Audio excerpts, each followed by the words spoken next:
여러분 안녕하세요. 천마과학역술TV 유원장입니다. 저를 변함없이 성원해 주시는 전국에 계신 우리 구독자 여러분, 그리고 전 세계에 거주하시는 우리 대한민국 해외 동포 여러분, 만나 뵙게 돼서 반갑습니다. 오늘 또 자신의 이름 감명법 5번째 시간으로 좋은 이름과 나쁜 이름을 여러분 스스로가 감명하는 방법을 지난 시간에 이어서 자세하게 설명을 드리겠습니다. 이 세상에 존재하는 모든 만물은 제각각 고유적인 이름을 갖고 있습니다. 사람이 세상에 태어난 이후 제일 먼저 받는 선물은 곧 그 사람의 이름입니다. 띠와 사주팔자는 선천적으로 부여받은 제1의 운명이며, 태어난 이후에 누군가 지어준 이름은 후천적으로 부여받는 아주 소중한 제2의 운명인 것입니다. 그런데 이 세상에 사람이 살아가는 동안 자신이 마음먹은 대로 일이 성사가 되지 않고 때때로 힘이 들 때면 애꿎은 마음으로 자신의 팔자를 원망하고, 그것도 부족하여 자신의 이름을 불신하고 탓하며 힘들게 살아가는 경우가 주변에 종종 있는 것으로 알고 있습니다. 또한 삶이 고달프고 힘이 들면 누구나 한 번쯤은 자신의 이름에 대하여 불신을 가져보았을 것이며, 특히 발음이 안 좋은 이름은 가진 분은 때때로 이름에 관해서 컴플렉스를 느끼며 살아가는 사람도 주변에 많이 있다는 사실을 우리는 알고 있습니다. 그래서 저는 자신의 이름으로 인하여 고민하거나 궁금증을 갖고 계신 여러분들에게 그 궁금증을 다소나마 해결해 드리기 위하여 고심하고 고민하던 끝에 제가 연구한 과학학문과 학술의 이론에 접목해서 여러분들의 이름을 속 시원하게 해결해 드리려고 본 감명방송을 이어서 연속으로 시작하게 되었습니다. 여러분께서 이 방송을 시청하시고 미래의 삶을 살아가는 동안 자신의 이름에 대하여 궁금하고 답답했던 이름을 이해하는 데 큰 도움이 되셨으면 좋겠습니다. 저는 여러분들에게 이름을 장명하는 전문 장명가를 양성하고자 이 방송을 하는 것이 아니고, 일반인 되시는 여러분들께서 자신의 이름만큼은 스스로 간편하게 감정할 수 있도록 제가 도와드리려고 하는 것이 이 방송의 목적입니다. 그래서 전문 용어와 복잡한 학술의 이론을 모두 배제하고 자원오행의 성명학 학술로 분석해서 여러분에게 알기 쉽게 방송으로 제공해 드리고 있습니다. 우리나라의 이름을 장명하는 성명학의 종류는 여러 학문이 존재합니다.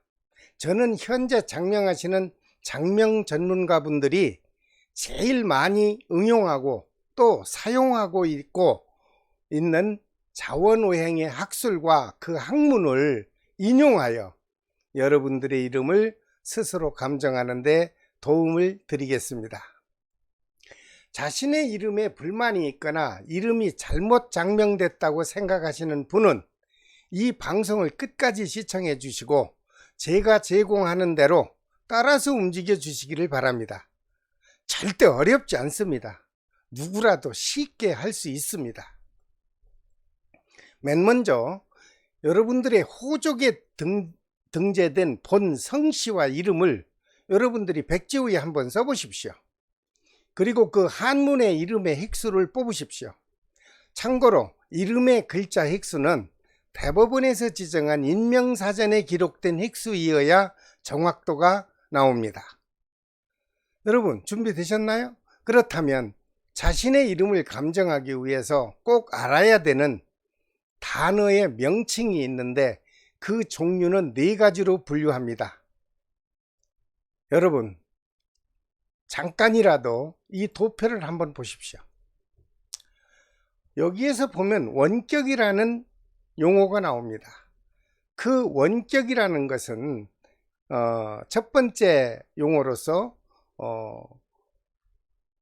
이름의 중간자와 이름의 끝자를 합한 것이고, 형격이라고 나옵니다. 그 형격은 여러분의 성씨와 중간 이름을 합한 것을 형격이라 하고, 성씨와 맨 끝자의 획수를 합한 것을 이격이라고 합니다. 그리고 중요한 것은 성씨, 이름 중간 글자, 이름 끝 글자의 획수를 모두 합한 것을 정격이라고 합니다. 여기 나와 있는 이 도표는요, 여러분들이 명칭을 한 번쯤 상기시켜 드리려고 형식상 한 겁니다. 특정한 인물을 한 건 아닙니다. 여러분들이 참고하십시오. 그럼 각 단어의 명칭이 어떻게 구성이 요건이 되고 어떤 작용을 하는지를 먼저 알고 계셔야 될 것 같아서 그 명칭별로 간단하게 설명을 드리겠습니다. 첫 번째, 원격이라고 하는 것은 아까 말씀드렸지만 중간 이름의 글자 획수와 이름 끝자의 획수를 플러스한 획수를 우리 자원오행 전문용어로 원격이라고 하는 것이죠.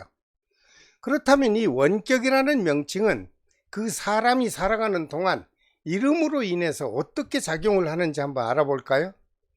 원격의 작용은 우리나라의 계절로 보면 만물이 소생하는 봄을 의미합니다.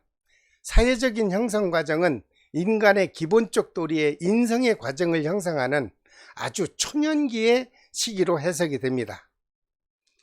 나이로 분류해보면 1세부터 20세까지의 초년의 운명을 의미하고, 그 성장 과정은 성격의 형성과 체력의 보존력을 함양하고 형제나 가족에 관한 인격 형성이 이루어지며, 원격의 원은 으뜸원자를 사용합니다. 두 번째로 형격을 한번 알아봐야 되겠죠. 형격의 구성은 이름 중 자신의 성씨와 그리고 이름의 중간 글자의 획수를 역시 플러스한 획수를 우리가 표현하는 자원오행 전문용어로 형격이라고 합니다. 그렇다면 이 형격의 작용은 그 사람에게 어떻게 작용하는지를 알아보겠습니다. 역시 우리나라의 계절로 살펴보면 만물이 자라나서 결실을 맺기 위하여 끊임없이 성장하는 계절입니다. 즉 여름을 의미하고, 사회적인 형성 과정을 살펴보면 주변의 사람들과 서로 형통하고 서로 협력하여 화목한 조화를 이루는 자신의 품성이 결정되는 초중년의 시기로 분석이 되었습니다. 나이로 분류하면 21세에서 40세까지의 청년 시절의 운명에 해당이 되며, 가장 중요한 성격과 직업 그리고 재물의 보존과 혼사가 결정되는 결혼관과 가정관이 결정되는 아주 중요한 시기이기도 합니다. 그 다음 세 번째로 이격을 한번 알아봐야 되겠죠.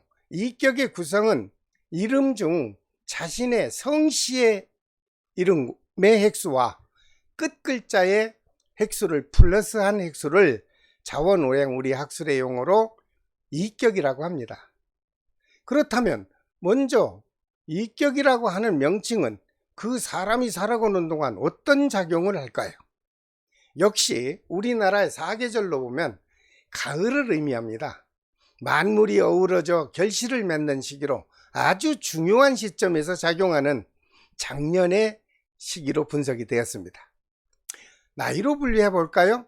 41세에서 60세까지의 장년기의 운명을 의미하며, 사회적인 대인관계와 넉넉한 재물의 형성과 그리고 가족이나 부부간의 운명을 지배하는 것으로 분석이 되었습니다. 자, 마지막 네 번째 명칭의 구성으로 자신의 성씨와 이름의 중간 글자와 이름의 끝 글자와 모든 획수를 합한 것을 우리 자원오행 용어로 정격이라고 합니다. 제일 중요하죠. 그래서 정격이라는 명칭은 그 사람이 살아가는 동안 이름으로 인한 어떤 작용을 하는 것인지 우리가 알고 넘어가야 됩니다. 역시 우리나라의 계절로 사계절로 살펴보면 겨울에 해당하고요, 만물이 결실의 결과로 되돌아왔죠. 그래서 아름답게 성숙된다는 큰 의미를 갖고 있는 것으로 말년과 노년의 운명으로 작용한다는 것이 최종 분석이 되었습니다. 나이로 분류해 보면 61세 이후의 장년과 말년의 운명을 의미하고 운명의 총 운세를 의미하기 때문에 대인적인 친구들과의 우정, 그리고 제일 중요한 건강을 지배하는 것으로 정격이 담당하는 과정을 분석되었습니다. 자, 여러분들은 원격과 형격, 그리고 이격과 정격의 네 종류의 명칭이 작용하는 내용을 간단하나마 알아봤습니다.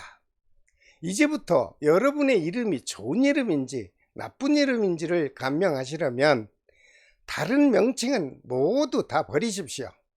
오로지 단 한 가지, 성씨와 이름 중간 글자와 그리고 이름 끝 글자의 획수를 모두 합한 정격의 획수만을 가지고 여러분들의 이름이 좋은 이름인지 아니면 나쁜 이름인지를 자신이 감명할 수 있도록 제가 도와드리겠습니다. 오늘은 좋지 못한 획수가 정격으로 획수를 뽑았을 때 43획과 44획 그리고 46획 이 세 종류의 획수를 여러분들에게 추가로 설명드릴까 합니다. 위에서 말한 정격 획수가 여러분의 이름 획수를 뽑았더니 43획이나 44획 또는 46획의 획수에 해당이 되면 여러분의 이름은 일단 좋지 못한 이름입니다.